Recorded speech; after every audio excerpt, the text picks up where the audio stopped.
जय हिंद साथियों, I hope सब बढ़िया होंगे। तो भाई जितने भी साथी एक्स सर्विसमैन हैं या फिर जो रिटायरमेंट होने वाले 1 या 2 साल के अंदर अपनी प्लानिंग कर रहे हैं और आपका टारगेट एसएससी सीजीएल है।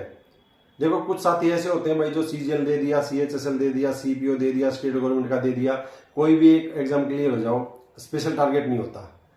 और कुछ साथी हैं भाई जिनका स्पेशल टारगेट है कि एसएससी सीजीएल क्लियर करना है। तो एसएससी सीजीएल क्लियर करने के लिए आपके पास एक बेहतर प्लानिंग भी होनी चाहिए। आपको एग्जाम पैटर्न का पता होना चाहिए, टारगेटेड स्कोर क्या है, उसको स्कोर को अचीव करने के लिए क्या करना चाहिए। खासकर वे साथी जो अभी रिटायरमेंट आए नहीं है, आने वाले हैं और उन्होंने अभी तक कोई एग्जाम नहीं दिया है, उनके लिए बहुत जरूरी है। और जो लोग एग्जाम दे रहे हैं या जिन्होंने टीयर 1 2024 का दे लिया, उम्मीद तो यही आप लोगों ने अपनी तैयारी प्लानिंग के साथ कर दी होगी। नहीं करिए तो भाई अपनी प्लानिंग कर लो। जो जरूरी चीजें हैं, देखो टीयर 1 का पेपर तो सेम ही है, जो सब्जेक्ट सेम ही है, वो फिर 25-25 क्वेश्चन हो जाएंगे। ये टीयर 2 का एग्जाम पैटर्न है। जो भाई अभी टीयर 1 का एग्जाम दे लिया और उनको आपको पता है कि आपका जो टीयर 1 क्लियर हो जाएगा, तो आपको अपनी प्लानिंग, आपकी तैयारी कर देनी चाहिए। देखो इसके अंदर मेन ये 2 सेक्शन है। तीसरे वाला तो पास करना अपने को, जो कंप्यूटर वाला है। सेक्शन 1 रीजनिंग और मैथ्स का है। 30-30 क्वेश्चन एक साथ ही हैं, 60 क्वेश्चन आ जाएंगे उसके अंदर।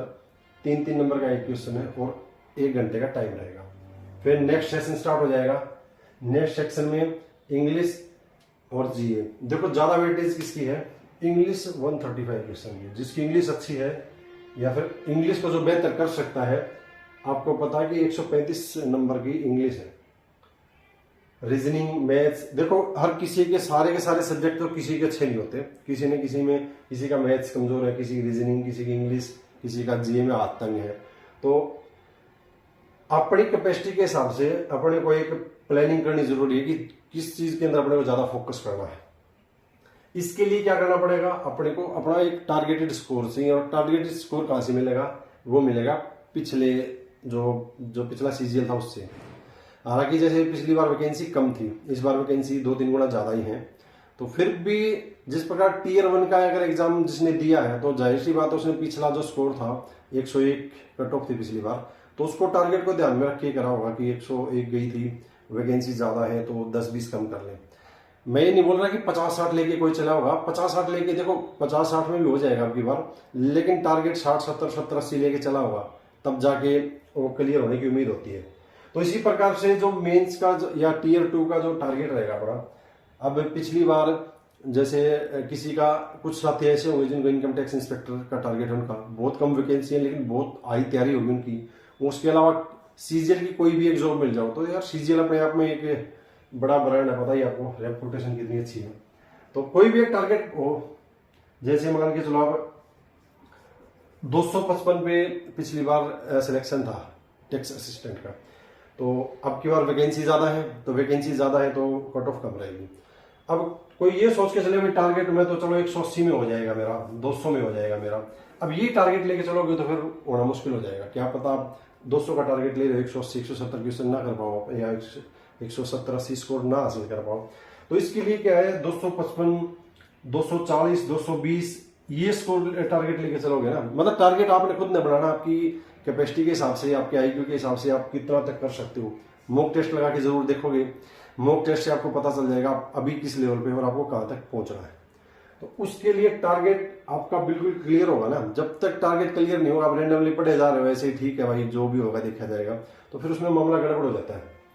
इसके लिए जब मॉक टेस्ट दोगे, मॉक टेस्ट भाई किसी भी एप्लीकेशन से दे लेना, अपने को कोई वो नहीं है, जो आपको ठीक लगे या फिर आप जो एप्लीकेशन यूज कर रहे हो, मॉक टेस्ट दोगे।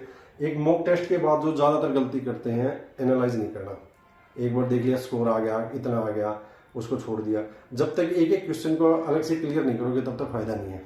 और दूसरा, गैस लगाना, चाहे 5 क्वेश्चन हो, चाहे 10 हो, चाहे 15 हो, गैस जब प्रैक्टिस के दौरान गैस लगाने की कम से कम कोशिश, कम से कम क्या गैस लगानी है। गैस का मतलब है, पूरा तुक्का नहीं बोल रहा, जैसे आपको डाउट है, चाहे 50-50 का भी डाउट क्यों ना हो, आपको 2 में कन्फर्म, 2 में नहीं है, आप मॉक टेस्ट में 100% एक्यूरेसी के साथ चलो। ये जो 100% श्योर है उसी को करूंगा, तभी आपका लेवल पता चल पाएगा। अब गैस लगाया, मान लिया 50-50 में मान लेते हैं, आपने 10 क्वेश्चन का 50-50 कर लिया, जो पता था भी आपको ये हो सकता है, एक बार आपके 8 सही हो गए, एक बार आपके 4 सही हो गए, एक बार आपके 2 सही हो गए, एक बार आपका एक भी सही नहीं हुआ, एक बार आपके 10 के 10 सही हो गए। तो इससे फर्क कितना पड़ेगा? एक क्वेश्चन 3 नंबर का है, कभी तो 30 नंबर ज्यादा, कभी तो अगर 2 होंगे तो आपका नेगेटिव भी कितने जाएंगे, कभी 10 नंबर, कभी 5 नंबर, यानी कि जो आपको 15 से 20 नंबर के धोखे में रहोगे आप। जो प्रैक्टिस में गैस लगाएगा ना, वो सोच लो कि हर बार आप 10-15 नंबर का धोखा खुद को दे रहे हो। एग्जाम में लगेगा नहीं लगेगा क्या पता, वो आपकी स्ट्रेटेजी आप किस प्रकार से करते हो।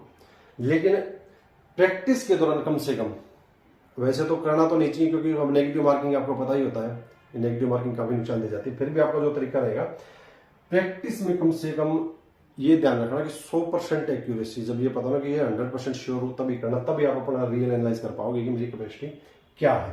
टारगेटेड स्कोर आपका है भाई, आप 290 का लेते हो, आपको इंस्पेक्टर बनना है, आपको 255 दिखाई दे रहा है, वैकेंसी, नंबर ऑफ वैकेंसी ज्यादा है, लेकिन फिर भी आप ये सोच के चलो नंबर ऑफ वैकेंसीज की वजह से इनकम टैक्स इंस्पेक्टर 250 में मिल जाएगा एक्स-सर्विसमैन को, तो ये तो नहीं हो पाएगा।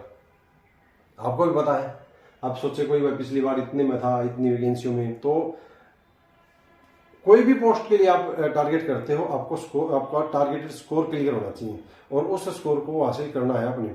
एग्जाम होने से पहले, दिसंबर में एग्जाम है, 2 महीने का टाइम है, साथ साथ में एक जरूरी चीज और, टाइपिंग स्पीड। भाई आपको पता ही है, टाइपिंग अगर आप हैबिचुअल नहीं हो, काम नहीं कर रहे हो लगातार कंप्यूटर पे, तो टाइपिंग स्पीड आपकी बहुत कम मिलेगी। जो क्लर्क ट्रेड का है या फिर और जिसकी प्रैक्टिस कर रहा है, जो ऑफिस में काम कर रहा है, उसका तो ठीक है, अदरवाइज टाइपिंग स्पीड की जरूरत पड़ेगी। आपको पता हो 2000 की डिप्रेशन 15 मिनट में, तो प्रैक्टिस करते रहो साथ साथ में, और साथ साथ में अपना ये देख लो कमी किस चीज़ की है। सब्जेक्ट आपको क्लियर होने चाहिए। जो नए साथी हैं, प्री का टीयर 1 का यही सब्जेक्ट है, ये 25 का हो जाएगा, 25 क्वेश्चन 25 और 25 टाइम एक साथ में इनका, और 2-2 नंबर के क्वेश्चन है, ठीक है। 100 क्वेश्चन 200 नंबर के। तो जिसने टीयर 1 दे दिया, कट ऑफ उनकी बता दी थी भाई, जिनको लगता है कि टीयर 1 क्लियर हो जाएगा, अपनी तैयारी कर लेना। आई होप वीडियो अच्छा लगा होगा। वीडियो अच्छा लगा तो लाइक शेयर और सब्सक्राइब जरूर करना। बहुत बहुत धन्यवाद दोस्तों।